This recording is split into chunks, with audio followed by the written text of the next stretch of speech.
हमरे राम नाम धन खेती हजूर एकर अंतिम कड़ी जे छै कि उलट पलट नर ज्योति। हजूर एकर अर्थ की है? गुरु महाराज कहने लगे कि संत मत के 4 साधनाएं: मानस जप, मानस ध्यान, दृष्टि साधन और नारायण साधना। ये 4 साधनाएं। प्रारंभ होता है मानस जप से। मानस जप को मनोयोग पूर्वक करना चाहिए। मानस जप हो जाने पर मानस ध्यान करना चाहिए। मानस ध्यान करते समय यदि मन कहीं भाग जाए तो फिर मानस जप को पकड़ लेना चाहिए। पुनः मानस जप करते हुए मानस ध्यान करना चाहिए। मानस ध्यान करते करते दृष्टि योग की क्रिया करनी चाहिए। दृष्टि योग की क्रिया करने में यदि मन भाग जाता है तो पुनः मानस जप को पकड़ लेना चाहिए। जो कोई शब्द अभ्यास करते हैं, अगर वे शब्द अभ्यास कर रहे हैं, शब्द से मन भाग गया तो पुनः मानस जप करते हुए मानस ध्यान, दृष्टि साधन और सब योग करना चाहिए। यही हुआ उलट पलट नर ज्योति। यही हुआ उलट पलट नर ज्योति। तो सबसे कठिन साधना क्या है? जप है, जिसको हम लोग बहुत सरल समझते हैं। जिसको सरल साधना समझ रहे हैं वह बहुत कठिन साधन है, वह जप है।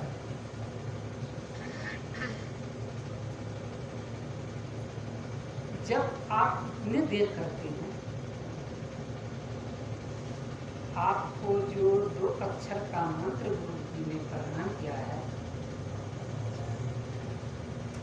लगता है कि आप लोग भूल चुके होंगे। भूल गए? आपको जो 2 अक्षर का मंत्र मिला है वो याद है कि आप भूले भी हैं।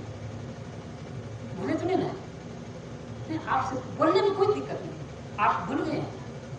आप भी नहीं भूले हैं। किसी से पूछा जाए कि गुरु महाराज ने 2 अक्षर का मंत्र दिया, क्या वह आपको याद है कि आप भूल गए हैं? तो आप कहते हैं कि नहीं, मुझे याद है। अच्छे से आप पूछेंगे तो कहेंगे याद है। लेकिन आप भूले हैं, कहते हैं याद है। क्या आपको अभी आप मंत्र ख्याल में है? आप सुमरन कर रहे हैं, जप कर रहे हैं, उसको भूले भी है। याद का अर्थ क्या होता है? कि हमेशा वह मन में घूमता रहे, हमेशा उसको जपते रहें, तब आपको याद होगा। नहीं तो आप भूले हैं, संसार का कार्य कर रहे हैं और उस मंत्र को भूले भी हैं। उसको याद रखना है, हर वक्त याद रखना है। सारा काम आपका बन जाएगा। एक भी काम आपका, चाहे संसार का काम हो या परमार्थ का काम हो, एक भी काम बचने वाला नहीं है। सारा काम बन जाएगा। आप सिर्फ जप ही करें। गुरुदेव कहते हैं, गुरुदेव की बात को मानिए। गुरुदेव क्या कहते हैं? गुरु गुरु गुरु कल्प वितप, गुरु गुरु गुरु में ही जप, गुरु जाप जपन साचो तप सकल काय साधन। क्या कहते हैं गुरु महाराज? गुरु गुरु गुरु कल्प वितप। कल्प संसार में कहाँ देखें? कहीं मिलेगा? अरे परमात्मा का नाम, गुरु का नाम ही कल्प वृक्ष है। कल्प वृक्ष के संबंध में तो सबको ही पता है, सबको ही जानते हैं कि जो उसके नीचे चले जाते हैं, उसके छाया में चले जाते हैं, तो जाते ही जो भी कुछ कल्पना करते हैं वह सब कुछ पूरा हो जाता है।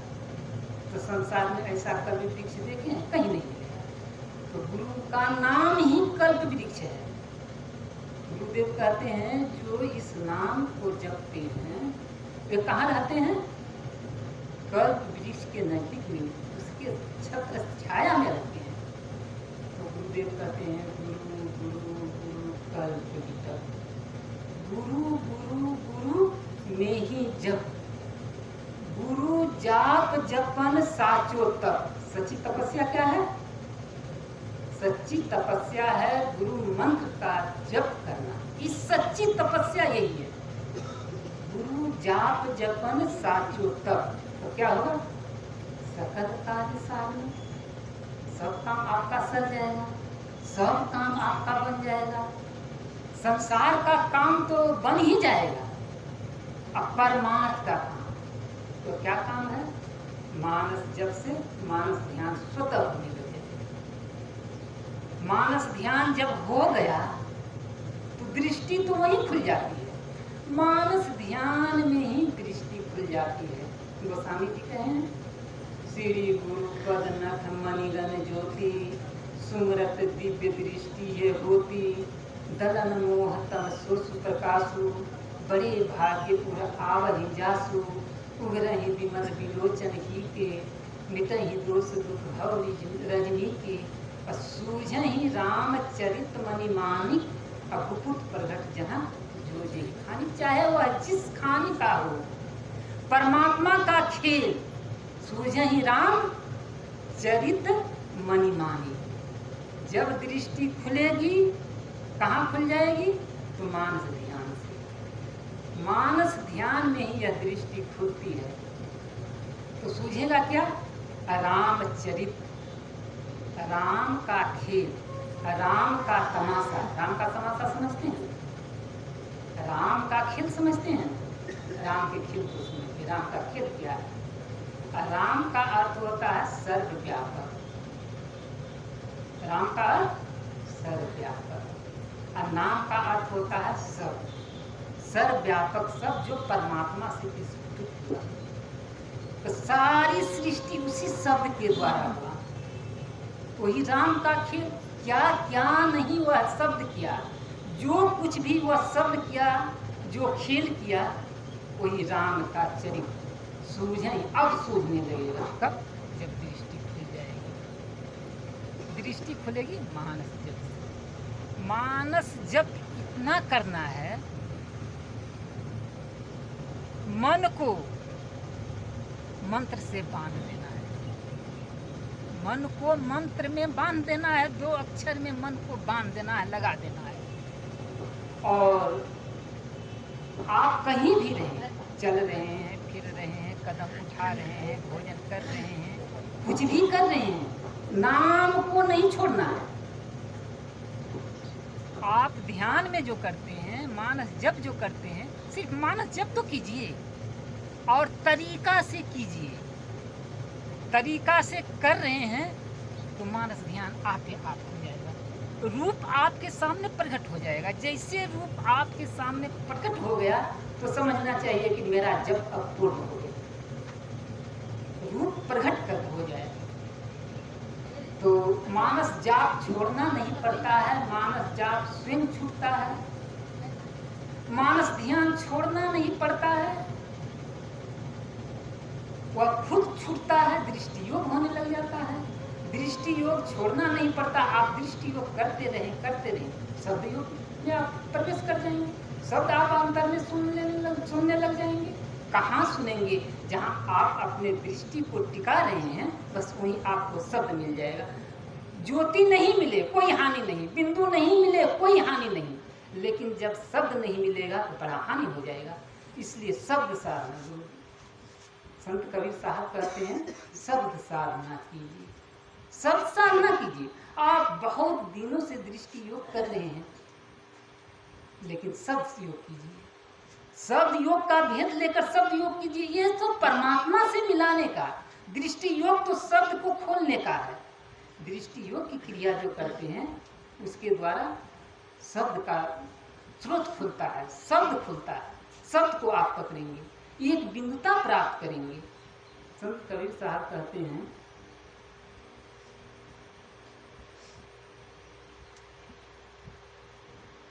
कैसे 2 तार एक तिल मिलाओ तब देखो गुंजारा है,